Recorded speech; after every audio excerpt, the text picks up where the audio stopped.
Monsieur le Président, bonjour. Bonjour. Pourquoi la démocratie fonctionne dans votre pays et fonctionne mal dans beaucoup de pays voisins? La démocratie fonctionne à peu près bien dans notre pays. Ce n'est pas l'idéal, nous ne sommes pas parfaits, mais enfin, on tient. Cela tient certainement à notre culture, à notre éducation, au fait que les Béninois, dans l'ensemble, sont légitimistes. Ils acceptent le pouvoir, mais ils n'acceptent pas qu'on viole les lois quand elles ont été admises par tout le monde. Mais alors, pourquoi ça marche au Bénin? À cause de son personnel politique? Vous savez, au Bénin, il y a des personnalités qui jouent un rôle moral, si je veux, magistère moral, qui n'a rien à voir avec la loi. Je vais donner un exemple de quelqu'un qui nous a déjà quittés, malheureusement, mais qui avait une autorité morale au-delà de ce que pouvait donner la loi. C'est le cardinal Ganti, par exemple. Pourquoi tant de chefs d'État africains s'accrochent-ils au pouvoir? Souvent, c'est plus l'environnement. Je n'aime pas qu'on dise ce n'est pas lui, c'est son entourage. Je n'aime pas ça parce que chacun assume. Mais on est obligé de tenir compte de l'environnement, du milieu, des amis, des partisans, quelquefois même de la famille. Alors vous parlez de l'entourage, du clan. Est-ce que le phénomène ethnique est un bien ou un mal? C'est un mal. C'est un mal pour nos pays en tout cas. Parce que des ennemis, il y en a des dizaines par pays. Alors vous voyez, si on devait gouverner en tenant compte des ethnies, alors qu'il s'agit maintenant de faire l'unité de notre pays. Nos pays sont petits, les grands pays se mettent ensemble et nous allons nous diviser en régions, en tribus et autres. C'est un non-sens.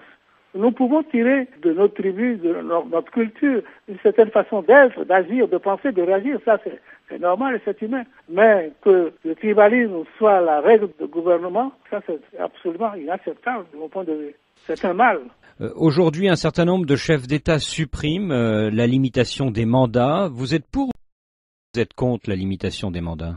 Je suis pour qu'on limite les mandats. Parce que je crois que la limitation des mandats est un des éléments qui permettront de consolider la démocratie dans nos pays. Si vous restez au pouvoir 30 ans, ce n'est plus de la démocratie. Donc si vous êtes pour la limitation des mandats, vous ne devez pas beaucoup apprécier les successions dynastiques qui apparaissent aujourd'hui en Afrique entre le père et le fils. Non, ça je l'apprécie pas du tout. Mais est-ce que c'est vraiment l'intention des intéressés? Parce que le pouvoir, vouloir le donner à son fils, vraiment, il ne faut pas l'aimer beaucoup, son fils. Pourquoi dites-vous ça? Parce que vraiment, pour l'État où nous sommes, la façon dont on est obligé de gouverner, si le père l'a fait, laissons le fils tranquille, parce que vraiment, c'est pas facile et ce n'est pas ce qu'il y a de plus attrayant.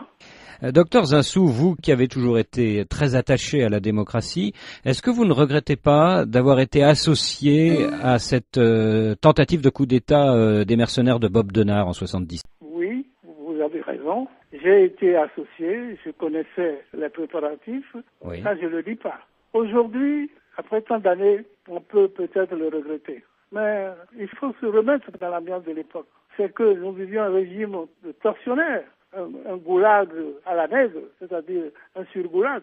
Et les gens voulaient s'en débarrasser. Et il n'y avait pas d'autre moyen que de le faire chasser du dehors. La solution d'intervenir, comme on l'a fait, n'était pas la meilleure, n'était même pas bonne. On peut le regretter, mais les donneurs de leçons d'aujourd'hui qui coulaient des larmes pour qu'on agisse à leur place devraient se taire. Vous qui avez été renversé par un putsch militaire, quelle est la recette pour ne pas se faire renverser par l'armée? Il faut supprimer l'armée, elle ne sert à rien. Et il faut bien défendre le territoire quand même. Contre qui? Non, je plaisante. Plus sérieusement. Un chef d'État de mes amis m'avait, pendant que j'étais président, recommandé très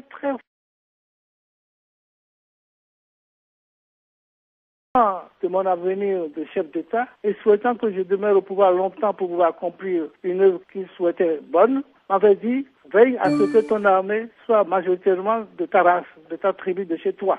Je ne l'ai pas fait.